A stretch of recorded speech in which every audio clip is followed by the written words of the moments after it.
ജീവിക്കാൻ ഒരു മാർഗമില്ലാതെ നിൽക്കുന്ന മനുഷ്യന് പ്രാർത്ഥന മാത്രം ചൊല്ലിക്കൊടുത്താൽ പോരാ. വീണു പോകുന്ന ജനം, തകർന്നു പോകുന്ന ജനം, ഒരു നേരത്തെ ആഹാരത്തിന് വകയില്ലാത്ത ജനം, മുമ്പോട്ട് സഞ്ചരിക്കാൻ പറ്റാത്ത ജനത്തിന് മുമ്പിൽ സഭയ്ക്ക് കൈ കഴുകാൻ പറ്റില്ല. സഭയ്ക്ക് കൈ കഴുകാൻ പറ്റില്ല. ഇത് സഭയുടെ കടമയാണ്, സഭയുടെ ബാധ്യതയാണത്. യേശുവിൻ്റെ അടുത്തേക്ക് വരുമ്പോൾ കാണുന്ന ഒരു കാഴ്ച എന്താ? അവർക്ക് വേണ്ടി പ്രാതലൊരുക്കുകയാണ്. ദൈവം മനുഷ്യന് വേണ്ടി ബ്രേക്ക്ഫാസ്റ്റ് ഒരുക്കുന്ന സുന്ദരമായ രസകരമായ ചില രംഗങ്ങൾ. നമുക്കൊരു ധാരണയുണ്ട്, ചെയ്യുന്നതൊക്കെ എൻ്റെ കഴിവ് കൊണ്ടാണ്, ഞാൻ വിജയിച്ചിട്ടൊക്കെ ഉണ്ടെങ്കിൽ എൻ്റെ കഴിവുകൊണ്ട് ഞാൻ വിജയിച്ചതാണ്. മനുഷ്യൻ്റെ ഭൗതികമായ തകർച്ചയുടെ ആഴത്തെ ഇത്ര മനോഹരമായി വ്യാഖ്യാനിക്കുന്ന മറ്റൊരു രംഗം ബൈബിളിലില്ല. പ്രിയപ്പെട്ടവരെ, ബൈബിളിൽ ആദ്യാവസാനം മനോഹരമായ ഒരു പ്രതിപാദ്യ വിഷയമാണ് ഭക്ഷണം. Theology of food. ഉൽപ്പത്തി മുതൽ വെളിപാട് വരെയും വളരെ ശ്രദ്ധയോടും ഗഹനമായും അവതരിപ്പിച്ചു പോകുന്ന വലിയ ഒരു സത്യമാണ് ഭക്ഷണത്തിൻ്റെ ദേവീശാസ്ത്രം. ഈ ഭക്ഷണത്തിൻ്റെ ദേവീശാസ്ത്രം വളരെ ആഴമായ ഒരു പ്രതിപാദ്യ വിഷയമായതുകൊണ്ട് അതധികമായി ഞാൻ ഈ ഒരു വചന ശുശ്രൂഷയിൽ പ്രതിപാദിക്കാൻ ആഗ്രഹിക്കുന്നില്ല. എങ്കിലും കഴിക്കരുത് എന്ന് പറഞ്ഞ പഴം അത് കഴിച്ചു, കഴിച്ചോളാൻ പറഞ്ഞ പഴങ്ങളൊന്നുമേ കഴിച്ചില്ല. അതുകൊണ്ട് തന്നെ ആദ്യത്തെ ഭക്ഷണത്തിൽ നിന്നാണ് ആദ്യത്തെ പാപമുണ്ടാകുന്നത്.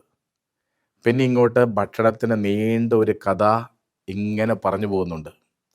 എൻ്റെ ഇടയിൽ വളരെ ഗൗരവമായി നമ്മൾ കാണുന്നത് ഒന്ന് മന്നായാണ്. അതുപോലെ തന്നെ ഈ ബൈബിളിൻ്റെ ചരിത്രത്തിൽ ഒത്തിരി ഭക്ഷണ സാഹചര്യങ്ങളും അതുപോലെ തന്നെ സംഭവങ്ങൾ വിവരിക്കുന്നുണ്ട്. ഇതിൽ നിന്നെല്ലാം നമ്മൾ കാണുന്നത് എപ്പോഴീ ഭക്ഷണമൊക്കെ ദൈവം കൊടുക്കുന്നോ അതൊന്നും പൂർണ്ണമായി തൃപ്തിയാവുന്നില്ല. ഓരോ ഭക്ഷണ കഥയിലും വിശുദ്ധ കുർബാനയുടെ നിഴല് നമുക്ക് ഒളിഞ്ഞ് കാണാനായിട്ട് സാധിക്കും.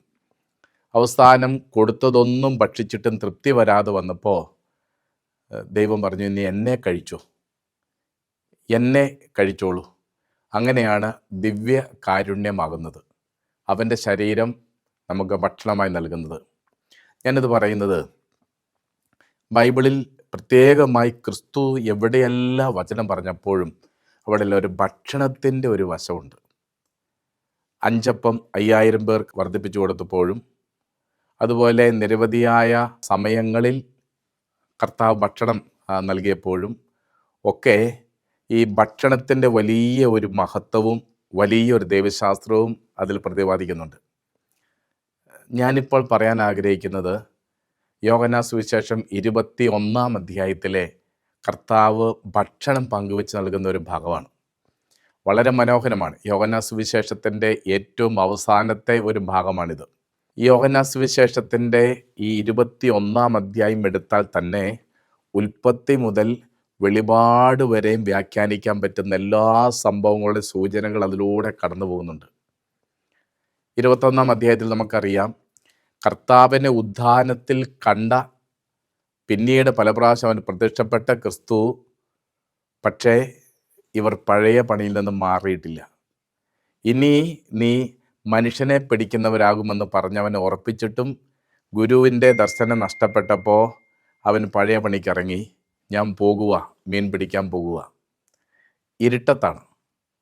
ഇരുട്ടത്തുള്ള അധ്വാനമൊക്കെ ബലശൂന്യമാണ് എന്ന് നമ്മൾ ഓർമ്മപ്പെടുത്തുന്നുണ്ട്. അപ്പം വാങ്ങിച്ചിട്ട് അവൻ പുറത്തേക്ക് പോയി, അപ്പോൾ ഇരുട്ടായിരുന്നു എന്ന് യൂദാസിൻ്റെ ദിവ്യ കുർബാന സ്ഥാപനത്തിന് ശേഷമുള്ള പോക്കിനെക്കുറിച്ച് വിവരിക്കുന്നുണ്ട്. ഇത് ഇരുട്ടത്താണ്. കർത്താവ് പ്രഭാതത്തിൽ വലതുവശത്ത് വീശാൻ പറഞ്ഞു. രാത്രി മുഴുവൻ അധ്വാനിച്ചിട്ട് അവർക്കൊന്നും കിട്ടിയില്ല എന്ന് സുവിശേഷകൻ കമൻ്ററി ആയിട്ട് പറയുന്നുണ്ട്. രാത്രി മുഴുവൻ അധ്വാനിച്ചിട്ട് അവർക്കൊന്നും കിട്ടിയില്ല. ഉഷസ്സായപ്പോൾ, പ്രഭാതമായപ്പോൾ വലതുവശത്ത് വീശാൻ പറഞ്ഞു. ഈ രാത്രി എപ്പോഴും അന്ധകാരത്തിൻ്റെ ദൈവസാന്നിധ്യ അഭാവത്തിൻ്റെ സൂചനയാണ്, എപ്പോഴും അതെ. അതുകൊണ്ട് തന്നെ ദൈവത്തെ കൂടാതെയുള്ള എല്ലാ അധ്വാനവും ബലശൂന്യമാണ് എന്ന് കൃത്യതയോടെ നമ്മളെ പഠിപ്പിക്കുന്നുണ്ട്. അതിന് കാരണമുണ്ട്. ഏതായാലും ഞാൻ ചിലപ്പോഴൊക്കെ ചിന്തിച്ചിട്ടുണ്ട്, എന്താണെന്നറിയാമോ, ഈ കർത്താവ് പ്രത്യക്ഷപ്പെട്ടിട്ടാണല്ലോ അവർക്ക് സമൃദ്ധി കൊടുത്തത്. വലതുവശത്ത് വീശാനായിട്ടല്ലേ പറഞ്ഞത്. എന്തിനീ ഉഷസ്സാകുന്നിടം വരെ കാത്തു നിന്നു? കുറച്ച് നേരത്തെ വരാൻ പാടില്ലായിരുന്നു? എങ്കിൽ നിങ്ങൾ തളർന്ന് മടുത്ത്, മനസ്സും ശരീരവും മടുത്ത് തളർന്ന് വീഴുന്നിടം വരെയും കാത്തുനിന്നു എന്ന് ഞാൻ ചിലപ്പം ചിന്തിക്കാറുണ്ട്. മനുഷ്യ സങ്കടങ്ങളും മനുഷ്യവേദനകളൊക്കെ ദൈവം ഇത് കണ്ടു നിൽക്കുന്നുണ്ടോ എന്ന് നമ്മൾ ചിന്തിക്കുമ്പോൾ അതിനൊരു അർത്ഥം അല്ല ഉത്തരം ഇവിടെ കിട്ടും. എന്തെന്നറിയാവോ, നമുക്കൊരു ധാരണയുണ്ട്, ചെയ്യുന്നതൊക്കെ എൻ്റെ കഴിവ് കൊണ്ടാണ്, ഞാൻ വിജയിച്ചിട്ടൊക്കെ ഉണ്ടെങ്കിൽ എൻ്റെ കഴിവ് കൊണ്ട് ഞാൻ വിജയിച്ചതാണ്, ഞാൻ ഇതുവരെ എത്തിയത് വലിയ കുഴപ്പമില്ലാതെ ഞാൻ അധ്വാനിച്ച് ഇവിടം വരെ നേടിയതാണ്, എനിക്ക് പറ്റും, എന്നെക്കൊണ്ടാവും, ഞാൻ വിജയിക്കും എന്നൊക്കെ ഒരു ചിന്ത അറിയാതെ നമ്മുടെ ഉള്ളിൽ വന്നു ഭവിച്ചിട്ടുണ്ട്. അതിനിട്ടേറ്റ ഒരു തിരിച്ചടിയാണിത്. നിനക്ക് പറ്റുമെന്നുണ്ടെങ്കിൽ നീ വിജയിക്ക് എന്ന് ദൈവം വിട്ടുകൊടുത്താൽ, എൻ്റെ പ്രിയപ്പെട്ടവർ, ഒരിടത്തും നാം വിജയിക്കുകയില്ല. ഒരിടത്തും നമുക്ക് വിജയിക്കാനായിട്ട് പറ്റില്ല. ചില പറയാറുണ്ട്, ചില ഉത്തരവാദിത്വം ഏൽപ്പിക്കുമ്പോൾ എനിക്കത് പറ്റില്ല, ഞാനത് ചെയ്യില്ല, എന്നെക്കൊണ്ടാവില്ല എന്ന് അധികാരിയോട് നമ്മൾ ഒരു ഉത്തരവാദിത്വം ഏൽപ്പിക്കുമ്പോൾ പറയുന്നെങ്കിൽ അത് തെറ്റാണ്. കാരണം അതിനൊരു വ്യംഗ്യാർത്ഥമുണ്ട്. എന്തെന്നറിയാവോ, ഇതുവരെ ഞാൻ ചെയ്തതൊക്കെ എൻ്റെ കഴിവുകൊണ്ട് ഞാൻ വിജയിപ്പിച്ചതാണ്, ഇപ്പോൾ ഇത് ഏൽപ്പിക്കുമ്പം എനിക്ക് അത് വിജയിപ്പിക്കാൻ കഴിവില്ല. അത് തെറ്റാണ്. കാരണം ഇതുവരെ നീ എന്തെങ്കിലും വിജയിപ്പിച്ചിട്ടുണ്ടെങ്കിൽ അത് നിൻ്റെ മിടുക്കുകൊണ്ടല്ല, നിൻ്റെ കഴിവുകൊണ്ടല്ല, സ്വർഗത്തിൽ നിന്ന് ദൈവം അനുഗ്രഹം തന്നതുകൊണ്ടാണെന്നുള്ള ബോധ്യം, തിരിച്ചറിവ് നമ്മുടെ ഉള്ളിലേക്ക് നൽകാനായിട്ട് ഉഷസ് വരെയും അവരെ കൊണ്ട് അധ്വാനിപ്പിക്കും, പുലർച്ചെ വരെയും അവരെ കൊണ്ട് അധ്വാനിപ്പിക്കും. എന്നിട്ട് ചുറ്റും വല വീശും. ഒരിടത്തുനിന്നും ഒരു പരൽമീനിനെ പോലും കിട്ടില്ല. ഈ അത്ഭുതകരമായ മീൻപിടുത്തത്തിൽ ഏറ്റവും വലിയ അത്ഭുതം എന്താണെന്നറിയാമോ, പുലർച്ചെ വരെയും വല വീശിയിട്ട് ഈ ഗലീല കടലിൻ്റെ മുക്കും മൂലയും അറിയുന്ന വലിയ മുക്കുവനും പരിവാരങ്ങളും ഈ പുലർച്ചെ വരെ വീശിയിട്ടും ഒരു പരൽമീനിനെ പോലും കിട്ടിയില്ല എന്നതാണ് ഒന്നാമത്തെ അത്ഭുതം. ഇനി രണ്ടാമത്തെ അത്ഭുതം എന്താ? ദൈവം പറഞ്ഞപ്പോൾ കിട്ടി എന്നതിനേക്കാൾ വലിയൊരു അത്ഭുതം വേറുണ്ട്. അതെന്തെന്നറിയാവോ, അത് ഈ കിട്ടിയത് മുഴുവൻ ഉപേക്ഷിച്ച് പോയി എന്നതാണ് രണ്ടാമത്തെ അത്ഭുതം. നമുക്ക് അതിലേക്ക് പോകണ്ട, നമുക്ക് തിരിച്ചു വരാം. എന്നിട്ട് മനസ്സ് മടുത്തു, തളർന്നു, ഇത്ര അധ്വാനിച്ചു, ഒന്നും കിട്ടിയിട്ടില്ല, കഷ്ടമാണ്. മനുഷ്യൻ്റെ ഭൗതികമായ തകർച്ചയുടെ ആഴത്തെ ഇത്ര മനോഹരമായി വ്യാഖ്യാനിക്കുന്ന മറ്റൊരു രംഗം ബൈബിളിലില്ല. വളരെ മനോഹരമാണ്. ആവുന്നത് മുഴുവൻ അധ്വാനിച്ചു, എന്നിട്ടൊന്നും കിട്ടിയില്ല. അങ്ങനെ മനസ്സും ശരീരവും തളർന്നിരിക്കുകയാണ്. മനസ്സും ശരീരവും തളർന്നിരിക്കുകയാണ്. ഇന്നൊരു വ്യക്തി എന്നെ കാണാൻ വന്ന് പ്രാർത്ഥിക്കാൻ വന്നതാണ്. അദ്ദേഹം ഇന്ന് എന്നോട് പറയുകയാണ്, അച്ഛാ, ഞാൻ കൂട്ടിയാൽ കൂടുന്നില്ല എൻ്റെ കുടുംബജീവിതം, എന്നെക്കൊണ്ടാവുന്നില്ല. 3 മക്കൾ പഠിക്കുന്നുണ്ട്. മൂത്ത മകന് പഠനം പൂർത്തിയാക്കാൻ ഏകദേശം 1 വർഷം കൂടിയുണ്ട്. അവൻ 50,000 രൂപയോളം ഇപ്പോൾ ഫീസ് അടയ്ക്കാനുണ്ട്. രണ്ടാമത്തെ മകള് നേഴ്സിംഗ് പഠിക്കുവാണ്. അവള് 2ാം വർഷമാണ്. 1.5 ലക്ഷം രൂപ ഫീസ് അടയ്ക്കണം. അതിനെൻ്റെ കയ്യിൽ വകയില്ല, ഇത് കുടിശ്ശിക വന്നതാണ്. ഇളയ കൊച്ചിനെ +2 കഴിഞ്ഞിട്ട് നേഴ്സിങ്ങിന് വിടണം. അതിന് ലക്ഷങ്ങൾ ഞാൻ കണ്ടെത്തണം. ഞാൻ ഒരു ദിവസം അധ്വാനിച്ചാൽ കൂടിയാൽ 1,000 രൂപ കിട്ടും. എൻ്റെ ഭാര്യ കൂടി എന്നോടൊപ്പം ജോലി ചെയ്യുന്നുണ്ട്. 1,500 രൂപ കിട്ടിയാൽ പോലും എവിടെ ആവില്ല. ഞാൻ എങ്ങനെ അധ്വാനിച്ചാലും ഈ കുടുംബത്തെ മുമ്പോട്ട് കൊണ്ടുപോകാൻ എന്നെക്കൊണ്ട് പറ്റുന്നില്ല. അതുകൊണ്ട് ഞാൻ മരിച്ചാലോ എന്ന് ചിന്തിക്കുകയാണ്. ഞാൻ തോറ്റുപോയി. നമ്മുടെ ജീവിതത്തിൽ ദൈവം പലപ്പോഴും നമ്മളെ തോൽക്കാൻ വിട്ടുകൊടുക്കും. എന്തിനാണ് ഈ തോക്കാൻ വിട്ടുകൊടുക്കുന്നതെന്നറിയാവോ? അത് നിന്നെക്കൊണ്ട് തന്നെ കൂട്ടിയാൽ കൂടില്ല എന്ന് നിന്നെ പഠിപ്പിക്കണം. അങ്ങനെ പഠിച്ചാൽ മാത്രമേ എൻ്റെ ദൈവമേ എന്ന് നമ്മൾ വിളിക്കത്തുള്ളൂ. അതുകൊണ്ടാണ് ഈ പുലർച്ചെ വരെ അധ്വാനിക്കാൻ അവരെ വിട്ടുകൊടുത്തു. എന്നിട്ട് പുലർച്ചെ അവൻ്റെ സമയം തീർന്നപ്പോൾ, അവർക്കൊന്നുമേ ആവില്ല എന്ന് ബോധ്യപ്പെട്ടപ്പോൾ, ഒന്നും കിട്ടില്ല എന്ന് ബോധ്യപ്പെട്ടപ്പോൾ, ജീവിതം പരാജയമാണ് എന്ന് ബോധ്യപ്പെട്ടപ്പോൾ, ഇനി മുമ്പോട്ടൊരു മാർഗമില്ല എന്ന് തിരിച്ചറിഞ്ഞപ്പോൾ ദൈവം ഇടപെട്ടു. എന്നിട്ട് എന്താ പറഞ്ഞേ? വലതുവശത്ത് വീശാൻ. വലതുവശത്തല്ലേ വീശിക്കൊണ്ടിരുന്നു ഇതുവരെയും. വലതുവശത്തും ഇടതുവശത്തും മുൻവശത്തും പിറകുവശത്തും ചുറ്റും വീശുവരോട് പറയാണ് വലതുവശത്ത് വീശാൻ. ഇവിടെ ഇങ്ങനെ ഒന്ന് പറയാമായിരുന്നു, എൻ്റെ ദൈവമേ, ഇത്രയും സമയം ഇവിടെയൊക്കെ വീശിയതാ എന്ന് പറയാമായിരുന്നു, പറയേണ്ടിയിരുന്നു. പക്ഷെ പറഞ്ഞില്ല. കാരണം എന്താണെന്നറിയോ?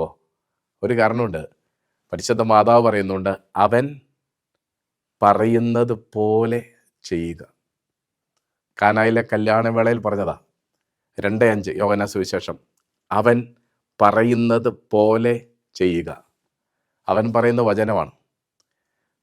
അതുപോലെ ചെയ്തു. അപ്പോൾ ഫലസമൃദ്ധി കിട്ടി. ആകട്ടെ പ്രിയപ്പെട്ടവരെ, ഞാൻ പറയാൻ ഉദ്ദേശിച്ചത് അതല്ല. ഞാൻ പറയാൻ ഉദ്ദേശിച്ചത്, ഇങ്ങനെ സമൃദ്ധി കൊടുത്തിട്ട് ഇവർ കരയിലേക്ക് വരിക. ബാക്കി സംഭവങ്ങളൊക്കെ നിങ്ങൾക്കറിയാം, ഞാനതെല്ലാം വിട്ട് കളയട്ടെ. എന്നിട്ട് യേശുവിൻ്റെ അടുത്തേക്ക് വരുമ്പോൾ കാണുന്ന ഒരു കാഴ്ച എന്താ? അവർക്ക് വേണ്ടി പ്രാതലൊരുക്കുകയാണ്.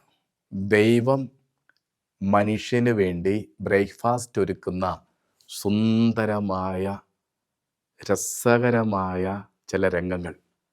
അതൊന്നും മനസ്സിൽ നിന്ന് മാറിയല്ല. ദൈവം ബ്രേക്ക്ഫാസ്റ്റ് ഒരുക്കുകയാണ്, പ്രഭാത ഭക്ഷണം. വിശന്ന് വലയുന്ന വയറിന് മതം പോരാ എന്ന് വിവേകാനന്ദൻ പ്രസംഗിച്ചത് ഇതിൻ്റെ ഒരു പശ്ചാത്തലത്തിലാണെന്ന് ഞാൻ വിശ്വസിക്കുന്നു. പ്രസിദ്ധമായ ചിക്കാഗോ പ്രസംഗത്തിൽ, സർവ മത സമ്മേളനത്തിൽ, religion is not for empty bellies എന്ന് വിവേകാനന്ദൻ പ്രസംഗിച്ചത് ഇതിൻ്റെ നിഴലിലാണ്, ഇതിൻ്റെ പശ്ചാത്തലത്തിലാണ്. വിശന്നിരിക്കുന്നവരെ അടുത്തിരുത്തിയിട്ട് വചനം പ്രസംഗിച്ചിട്ട് കാര്യമില്ല. കാരണം അവന് വേണ്ടത് വിശപ്പടങ്ങുക എന്നതാണ്. അതുകൊണ്ട് അടുത്ത് ചേർത്തിരുത്തിയിട്ട് വിശപ്പടക്കി വയറ് നിറച്ചു ഭക്ഷണം കൊടുത്തു. ഇത് ഞാൻ വളരെ ശ്രദ്ധയോടെ ഞാൻ കാണുന്ന ഒരു ഭാഗമാണ്. കാരണം ക്രിസ്തു തൻ്റെ മക്കൾക്ക് ആദ്യം കൊടുക്കുന്നത് വചനമല്ല, ആദ്യം കൊടുക്കുന്നത് അപ്പമാണ്, ഭക്ഷണമാണ്. അതിന് ശേഷമാണ് വചനം കൊടുക്കുന്നത്. എന്ന് വെച്ചാൽ വചനം സ്വീകരിക്കാനും അത് ജീവിക്കാനും പറ്റുന്ന ഒരു പരിതാവസ്ഥ, ഒരു സാഹചര്യം സൃഷ്ടിച്ചെടുക്കുകയാണ്. എന്നിട്ടാണ് ഇത് പങ്കുവെച്ച് കൊടുക്കേണ്ടത്. Preparing the ground to give the word of God. ദൈവവചനത്തെ പങ്കുവെച്ച് കൊടുക്കാൻ സാഹചര്യത്തെ ആദ്യം സൃഷ്ടിച്ചെടുക്കണം. അതും വളരെ പ്രധാനപ്പെട്ട ഒരു കാര്യമാണ്. എന്നിട്ട് എല്ലാവർക്കും വയറ് നിറച്ചു കൊടുത്തു. എന്നിട്ടാണ് പത്രോസിനോട് നീ എന്നെ സ്നേഹിക്കുന്നോ എന്ന് ചോദിക്കുകയും പിന്നീട് സഭാ തലവനാക്കുന്നതിനെക്കുറിച്ച് ഓർമ്മപ്പെടുത്തുകയും അധികാരങ്ങളെല്ലാം കൊടുത്തും പരിശുദ്ധാത്മാവിനെ കൊടുത്തും സുവിശേഷം പ്രസംഗിക്കാനായിട്ട് പറഞ്ഞയക്കുന്നത്. പ്രിയപ്പെട്ടവരെ, ഇത് സഭയുടെ കടമയാണ്. വിശക്കുന്നവർക്ക് ഭക്ഷണം കൊടുക്കണം. ആത്മീയ ഭക്ഷണം മാത്രമല്ല, ഭൗതിക ഭക്ഷണവും. ഇന്ന് ജനം ജീവിക്കാൻ നല്ലോണം കഷ്ടപ്പെടുകയാണ്. ചില ഭവനങ്ങളിലെങ്കിലും ഒരു നേരം കൊണ്ട് ഭക്ഷണം നിർത്തുന്ന സംഭവങ്ങളൊക്കെ ഒരുപക്ഷെ നമുക്ക് അറിയാൻ പാടില്ലാതെ വന്നേക്കാം. പല ഭവനങ്ങളിലും വയറ് നിറച്ച് 3 നേരം ഭക്ഷണം കഴിക്കാൻ ഇല്ലാത്ത ഭവനങ്ങളുണ്ട്. സത്യമാണത്. ഞാനൊരിക്കൽ എൻ്റെ ഇടവകയിൽ, ഞാനൊന്നൊരു ഇടവക വികാരിയായിരിക്കെ ഞായറാഴ്ച 2ാമത്തെ കുർബാന ചൊല്ലുന്ന സമയത്ത് മുമ്പിൽ നിന്ന ഒരു കൊച്ചു പെൺകുട്ടി, അവൾ തലകറങ്ങി വീണു. പെട്ടെന്ന് ആ കുട്ടിയെ എടുത്തു കൊണ്ടുവന്ന് വൈദിക മന്ദിരത്തിൽ റൂമിൽ അവളെ കിടത്തി അവൾക്ക് വേണ്ട പ്രാഥമിക ശുശ്രൂഷകളൊക്കെ കൊടുത്തു. അവൾ എണീറ്റിരുന്നു. ഞാൻ കുർബാന കഴിഞ്ഞ് അവളുടെ അടുത്ത് വന്നു. എന്നിട്ട് ഞാൻ ചോദിച്ചു, മോളെ നിനക്കെന്ത് പറ്റി? അപ്പോൾ ആ കൊച്ചു പറഞ്ഞു, എനിക്കിപ്പോൾ ക്ഷീണമൊക്കെ മാറി, എൻ്റെ തലകറക്കമൊക്കെ മാറി. ഞാൻ ചോദിച്ചു, നീ ഇന്നെന്താ കഴിച്ചത്? രാവിലെ എന്താ കഴിച്ചത്? ആ കുട്ടി പറഞ്ഞു, രാവിലെ പാൽച്ചായയാണ് കഴിച്ചത്, പാൽച്ചായ. വേറെ ഒന്നും കഴിച്ചില്ലേ? പാൽച്ചായ ഉണ്ടായിരുന്നുള്ളൂ. ഞങ്ങളെല്ലാവരും പാൽച്ചായ കഴിച്ചത്. വേറൊന്നും കഴിച്ചില്ലേ? വേറൊന്നും കഴിക്കാനുണ്ടായിരുന്നില്ല, പാൽച്ചായയുണ്ട്, അതുകൊണ്ട് പാൽച്ചായ കഴിച്ചു. അപ്പം ഞാൻ ചോദിച്ചു, ഇന്നലെ എന്താ കഴിച്ച അത്താഴത്തിന്? ഇന്നലെയും പാൽച്ചായ കഴിച്ചത്. ഒരാടുണ്ട്, അതിൻ്റെ പാല് കറന്നിട്ട് ആ കുടുംബാംഗങ്ങളെല്ലാവരും ഈ ചായ കുടിച്ചുള്ളൂ. അത്താഴത്തിനും അതേ ഉണ്ടായിരുന്നുള്ളൂ, രാവിലെ ബ്രേക്ക്ഫാസ്റ്റിനും അതേ ഉണ്ടായിരുന്നുള്ളൂ. പെട്ടെന്ന് ഇടിത്തീ പോലെ എൻ്റെ തലയ്ക്ക് അടികൊണ്ട പോലെ. എന്തെന്നറിയാവോ? എൻ്റെ ഇടവകയിലെ കുടുംബങ്ങളിൽ ഒരു നേരം പോലും ഭക്ഷണം വെക്കാൻ പറ്റാത്ത കഷ്ടപ്പെടുന്നവരുണ്ട് എന്നുള്ളൊരു തിരിച്ചറിവിനാണ് ഈ കൊച്ചിനെ തലകർക്ക് വീഴ്ചത് എന്ന് ഞാൻ തിരിച്ചറിയുകയാണ്. എൻ്റെ പ്രിയപ്പെട്ടവരെ, സഭയുടെ ഒരു കടമയാണത്. പണ്ടൊക്കെ അത് ചെയ്യുമായിരുന്നു.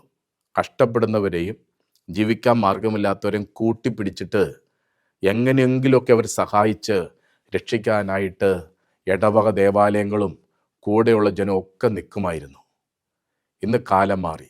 ഇന്ന് അൾത്താര ശുശ്രൂഷയും ആത്മീയ ശുശ്രൂഷയും ധ്യാന പ്രസംഗങ്ങളും പുണ്യ ഉദ്ധരണികളും ആത്മീയ പ്രഭാഷണങ്ങളും കൊണ്ടൊക്കെ ആത്മീയത അങ്ങ് ചുരുങ്ങിപ്പോയി. തളർന്നു വീഴുന്ന മനുഷ്യന് ഒരു നേരത്തെ ആഹാരം കൊടുക്കാൻ ഇന്ന് സഭയ്ക്ക് വലിയ കഴിവൊന്നും ഇല്ലാത്ത അവസ്ഥയിലേക്ക് എത്തിച്ചേരുന്നുണ്ടോ എന്ന് സംശയിക്കണം. നമ്മളാണ് സഭ. അതുകൊണ്ട് പട്ടിണി കിടന്ന് വീണുപോകുന്ന മനുഷ്യർ, ഈ ദിവസങ്ങളിൽ പട്ടിണിയായിട്ടൊരു കുടുംബം ആത്മഹത്യ ചെയ്തതാണ് നമ്മൾ കാണുന്നുണ്ട്. ഈ ദിവസങ്ങളിൽ പല സ്ഥലങ്ങളിലും സാലറിക്ക് വേണ്ടിയിട്ട് സമരം ചെയ്യുന്നു. നാളുകളോളം ഇരുന്ന് സമരം ചെയ്യുകയാണ്. പലപ്പോഴും സഭയുടെ സ്ഥാപനങ്ങളിൽ എന്തുകൊണ്ടത് നൽകാൻ പറ്റുന്നില്ല എന്നുണ്ടെങ്കിൽ ഇന്നതിന്നത കാരണങ്ങളെന്ന് ലോകത്തെ ബോധ്യപ്പെടുത്താനായിട്ട് സഭയ്ക്ക് ബാധ്യതയുണ്ട്. അതുകൊണ്ട് വീണു പോകുന്ന ജനം, തകർന്നു പോകുന്ന ജനം, ഒരു നേരത്തെ ആഹാരത്തിന് വകയില്ലാത്ത ജനം, മുമ്പോട്ട് സഞ്ചരിക്കാൻ പറ്റാത്ത ജനത്തിൻ്റെ മുമ്പിൽ സഭയ്ക്ക് കൈ കഴുകാൻ പറ്റില്ല. സഭയ്ക്ക് കൈ കഴുകാൻ പറ്റില്ല. ഇത് സഭയുടെ കടമയാണ്, സഭയുടെ ബാധ്യതയാണത്. ഞാൻ പറഞ്ഞുതരാം. സഭയുടെ ചരിത്രത്തിൽ ഏറ്റവും ആദ്യമായി പിരിവെടുക്കുന്ന എവിടെയാണ്? അന്ത്യോക്യയിലാണ്. റോമൻ ചക്രവർത്തിയായ ക്ലൗദിയസ് ഭരിക്കുന്ന AD 41 മുതൽ ഏകദേശം 54 വരെയുള്ള കാലഘട്ടം. സൂക്ഷ്മം പറഞ്ഞാൽ AD 41 മുതൽ, അതിൽ ഏറ്റവും രൂക്ഷമായത് 46 മുതൽ 48 വരെയാണ്. ഈ ഒരു കാലഘട്ടത്തിലാണ് താർസൂസിൽ പോയിട്ട് ബർണബാസ് പൗലോസിനെ കൂട്ടിക്കൊണ്ട് അന്ത്യോക്യയിലേക്ക് വരുന്നത്. അന്ത്യോക്യയിലെ പ്രാർത്ഥനാ ഗ്രൂപ്പിൽ ഇരുന്നിട്ട് അവർ പ്രാർത്ഥിക്കുകയാണ്. അപ്പോസ്തല പ്രവർത്തനങ്ങൾ 11-ാം അധ്യായത്തിൽ 27 മുതലുള്ള തിരുവചനങ്ങളിൽ ഇത് വ്യക്തമായി പ്രതിപാദിക്കുന്നത് കാണാം. ഒരു ജനത, യൂദയായിലെ പ്രത്യേകിച്ച് ജെറുസലേമിലെ ഒരു ജനത ജീവിക്കാൻ മാർഗമില്ലാതെ കഷ്ടപ്പെടുകയാണ്. അവരെ സഹായിക്കേണ്ട ബാധ്യത മക്കളായ നമുക്ക്, സഭയൊന്നാണ്, സഭാധനയർ കഷ്ടപ്പെടുകയാണ്, അതുകൊണ്ട് സഹായിക്കാൻ നമുക്ക് ബാധ്യതയുണ്ട്. അവിടെ ഇത്രയും വലിയ കഷ്ടപ്പാട് വരാൻ പല കാരണങ്ങളാണ്. ഒന്ന്, ജെറുസലേമിൽ ആ കാലഘട്ടത്തിൽ വന്ന ക്ഷാമം, കഠിനമായ ക്ഷാമം. അതുപോലെ തന്നെ ഈജിപ്തിൽ നിന്നും വിവിധ സ്ഥലങ്ങളിൽ നിന്ന് കപ്പലിൽ വരുന്ന ധാന്യങ്ങൾ ക്രിസ്ത്യാനികൾക്ക് കിട്ടില്ല. കാരണം ക്രിസ്ത്യാനികൾ പീഡിപ്പിക്കപ്പെടുന്നവരാണ്. ബാക്കിയുള്ള ജനത്തിന് ഇത് പങ്കുവെച്ച് കൊടുക്കും, ഓഹരി കിട്ടും. പക്ഷെ ക്രിസ്ത്യാനിക്ക് കിട്ടില്ല. പരസ്പരം സഹായിക്കാൻ അവിടെ ഒന്നുമില്ല.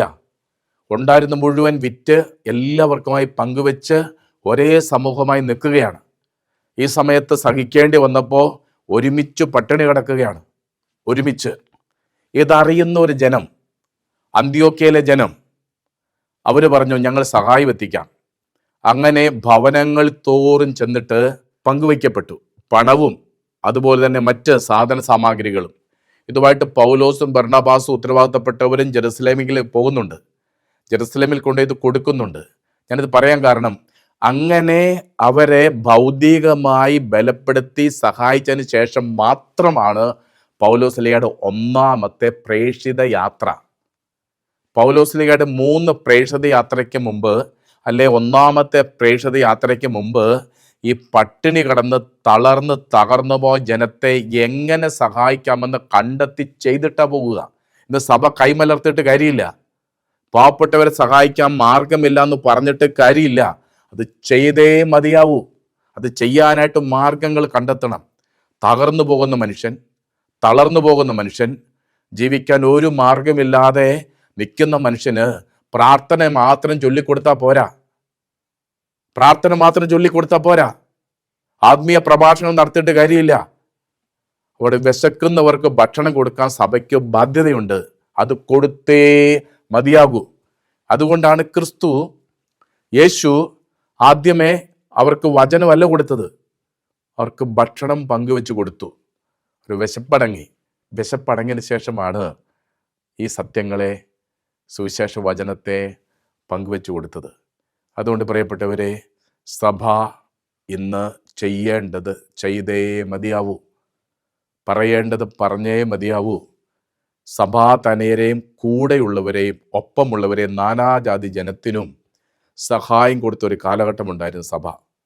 അവിടെ കഷ്ടപ്പാടിലൊക്കെ, മലബാറിലെ ആദ്യത്തെ കാലഘട്ടത്തിലൊക്കെ ഒന്നും കഴിക്കാനില്ലാത്തപ്പോൾ അന്യ ക്രിസ്ത്യൻ രാജ്യങ്ങളിൽ നിന്നും കൊണ്ടുവന്ന ഗോതമ്പും എണ്ണയും അതുപോലെ ഭക്ഷ്യവസ്തുക്കളൊക്കെ സ്വീകരിച്ചു വളർന്നവരാണ് നമ്മൾ ഓരോരുത്തരും. അനേകർ സഹായിച്ചുകൊണ്ട് ഇവിടെ വരെ എത്തിയവരാണ് നമ്മൾ ഓരോരുത്തരും. കേരള സഭ ഇന്ന് വളർന്നിട്ടുണ്ടെങ്കിൽ അനേകർ സഹായിച്ചിട്ടാണ്. അതുകൊണ്ട് തന്നെ കർത്താവ് ഒരു കാര്യം പറയുന്നില്ല. മത്തായി സുവിശേഷം 10-ാം അധ്യായത്തിൻ്റെ 5 മുതലുള്ള തിരുവചനങ്ങൾ, സുവിശേഷം പ്രസംഗിക്കുവാൻ, രോഗികളെ സുഖപ്പെടുത്തുവിൻ, പിശാചുകളെ ബഹിഷ്കരിക്കുവിൻ, മരിച്ചവരെ ഉയർപ്പിക്കുവിൻ, കുഷ്ഠരോഗികളെ സുഖപ്പെടുത്തുവിൻ. എന്നിട്ട് അവസാനം ഒരു കാര്യം പറയും, ദാനമായി കിട്ടി ദാനമായി കൊടുക്കുക. ദാനമായി കിട്ടി ദാനമായി കൊടുക്കുക. നിനക്ക് എന്തുണ്ടോ അത് സ്വർഗത്തിൻ്റെ ഓഹരിയാണ് പ്രിയപ്പെട്ടവർ. നിന്റെ കയ്യിൽ ആത്മീയവും ഭൗതികമായി എന്തുണ്ടോ അതെല്ലാം സ്വർഗത്തിൻ്റെ സമ്പത്താണ്. തള്ളിക്കളയാൻ പറ്റില്ല. ഈ സുവിശേഷം വെച്ച് എനിക്ക് തെളിയിക്കാൻ പറ്റുമത്. അങ്ങനെയെങ്കിൽ ദാനമായി കിട്ടി കൊടുക്കണം. അതുകൊണ്ട് സഭ ഉണർന്നു പ്രവർത്തിക്കേണ്ട കാലഘട്ടമാണ്. ജീവിക്കാൻ മാർഗമില്ലാതെ വരുന്നത് മാത്രമല്ല, ആത്മീയ ദാരിദ്ര്യമുണ്ട്, ഭൗതിക ദാരിദ്ര്യമുണ്ട്, ധാർമ്മിക ദാരിദ്ര്യമുണ്ട്, വിശ്വാസ ദാരിദ്ര്യമുണ്ട്. ഈ മേഖലയിലെല്ലാം ഒരുമിച്ച് പ്രവർത്തിക്കാൻ, കഠിനാധ്വാനം ചെയ്യാൻ, കമ്മിറ്റ് ചെയ്യാനായിട്ടുള്ള ബാധ്യത സഭയ്ക്കുണ്ട്. സഭ എന്ന് പറഞ്ഞാൽ നാം ചെയ്തേ മതിയാകൂ.